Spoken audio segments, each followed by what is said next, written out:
Having just spent the last several days exploring Dordrecht, today we're heading north on the Nord River, past Kinderdijk, and turning east when we reach the Lek River. We're heading to Nieuwegein, where we're hoping to tie up at a little marina just past the Koningsluis locks.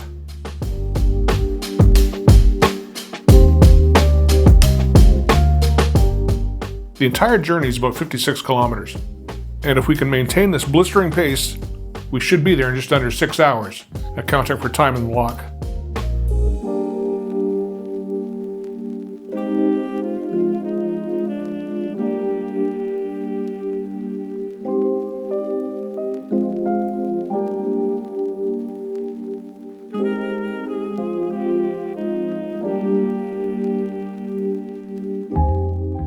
Any comments on the trip so far? I'm glad the weather is cooperating, and I thought Dordrecht was beautiful, and so glad that our marina was right in the old part, so there was lots to explore.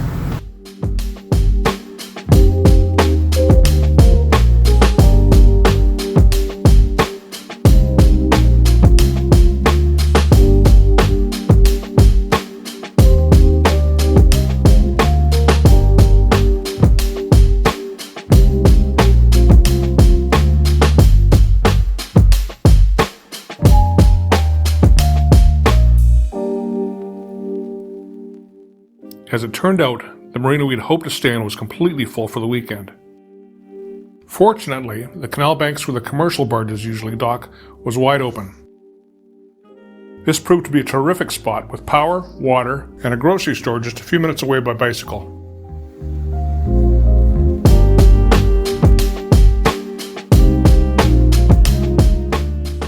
Given our proximity to the locks, we were treated to an all-day parade of boats of all shapes and sizes going by.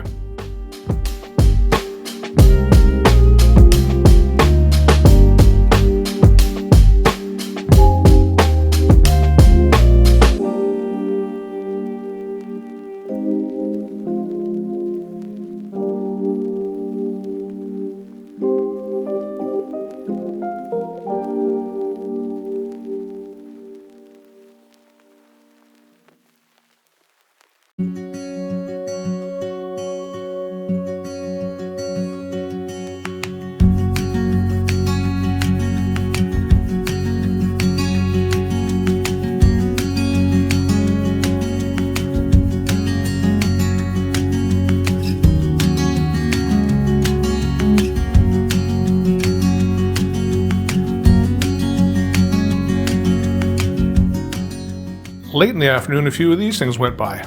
I think I might want one.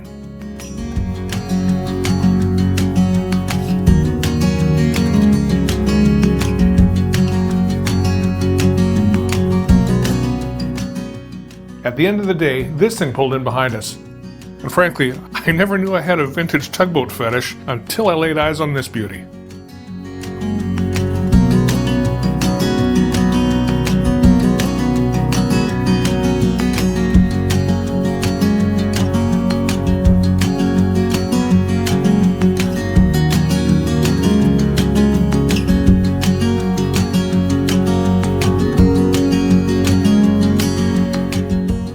The day's done and time to fire up the barbecue. How's this for a gourmet option? Pre-made hot dogs and pre-made burgers are offered at local grocers. But we decided to go all in and opted for a can of hot dogs, conveniently packed in their own wiener juice. And as gross as this looks, and they do look gross, they really weren't that bad.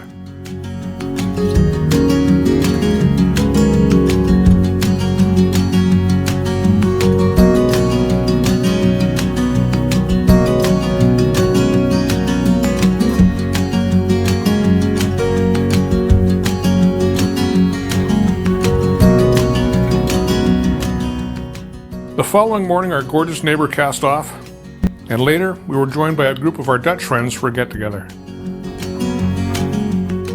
We originally met Maria, Leo, and Vicky through a home exchange group we belong to. We've done a variety of home exchanges over the years and find it a wonderful way to travel. I'll post a link to our group at the end of this video. We filled out the rest of the day with a bicycle ride into the stunning little village of Eiselstein. stopping for groceries on the way back to the boat.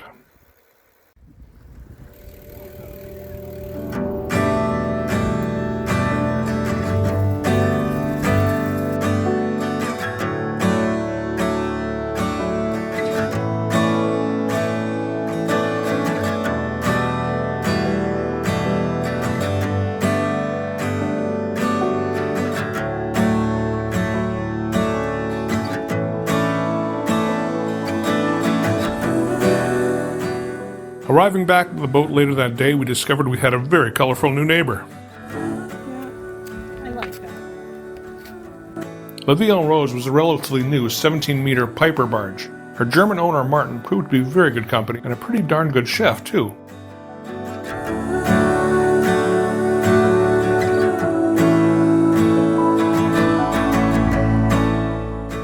Martin purchased the boat from the factory in an unfinished state, opting to kit it out the way he wanted, and obviously he loves entertaining.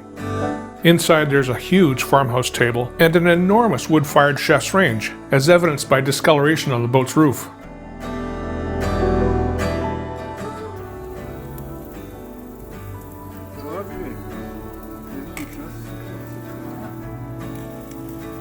Give us a show. Ooh la la! Not a bad way to end the day, with Prosecco and crepes on the aft deck.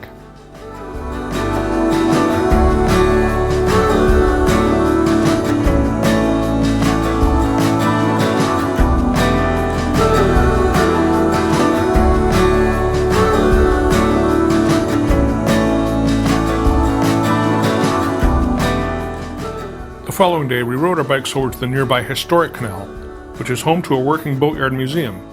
Of course, this being the weekend, it was all closed.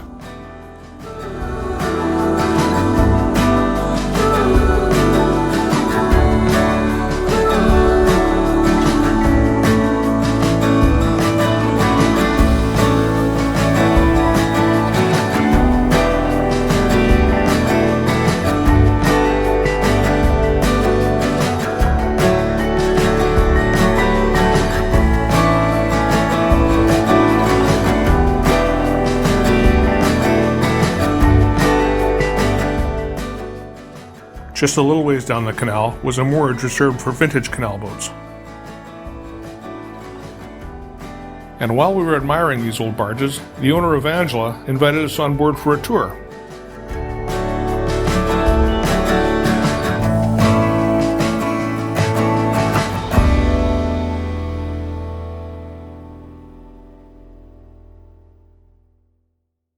Angela and her husband were recently retired farmers. They'd fashioned a pretty amazing home for themselves, with a bohemian-style interior that wouldn't look out of place in any design magazine.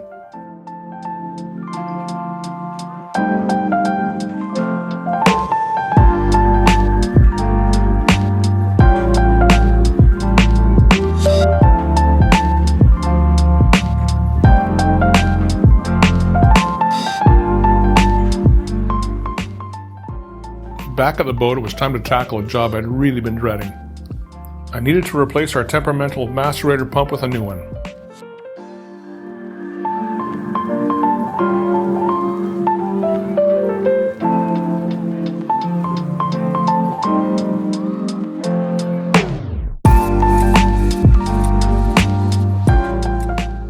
Of course, this meant to remove the old poo pump, I'd have to drain the entire system into a bucket. And this wasn't nearly as pleasant a task as you might imagine. This was one of those jobs that smelled so bad you can actually taste it on the back of your throat. I don't know why so many boat jobs have to be toilet related.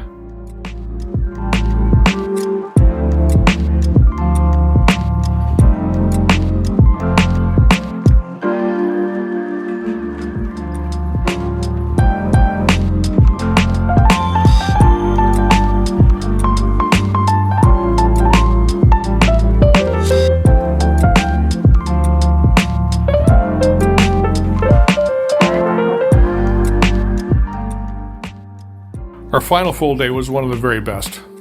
Our pals Christy and Hans drove down from their home in The Hague and treated us to a day trip at one of my very favorite cities in Holland, Utrecht.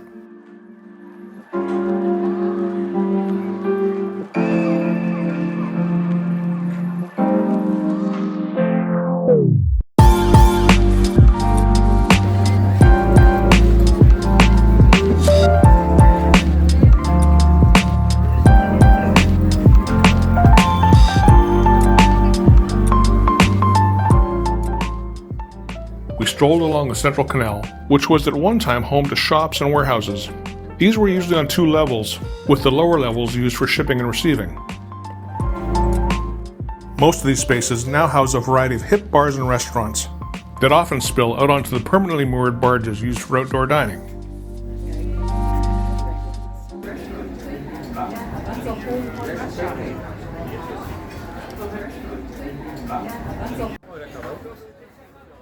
With the number of rowboats, kayaks, paddleboards, and party boats in the canal, I can only think that anybody bringing a full-sized boat in here is either crazy or has taken a wrong turn somewhere. And best to keep your eye on your drink here. It'd be far too easy just to reach out and grab one off the table. Yeah, because you screw up, everybody knows about it. Pardon me? Yes. More mouths to mock. As we made our way back to the car, our host Hans spotted his friend Wouter, who was playing here with his trio. That's Wouter on the saxophone. And with that, we ended our day. And we'll see you on the next part of our adventure when we head to the village of Leiden. Thanks for watching.